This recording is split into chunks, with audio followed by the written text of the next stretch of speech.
દેશભરમાં જ્યારે કૃષ્ણ જન્મોત્સવની ઉજવણી માટેની તડામાર તૈયારીઓ ચાલી રહી છે અને હર્ષોલ્લાસ છે, ત્યારે અમદાવાદમાં ફરજ બજાવતા પોલીસ અધિકારી assistant commissioner of police Pradipsinh જાડેજાના પૌત્રના જન્મદિવસ કૃષ્ણ જન્મદિવસની ઉજવણીના ભાગરૂપ ખૂબ જ ધાર્મિક અને હર્ષોલ્લાસ સાથે ઉજવવામાં આવી રહ્યો છે.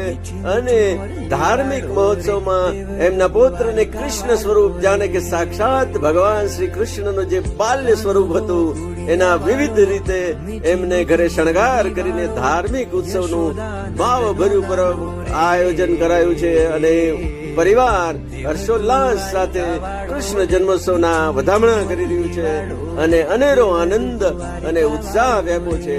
પોલીસ અધિકારી પ્રદીપસિંહ જાડેજા પણ ખૂબ જ ધાર્મિક છે અને એમને અનેક બાળકોને ભણાવ્યા છે અને લોકોને મદદ કરી છે.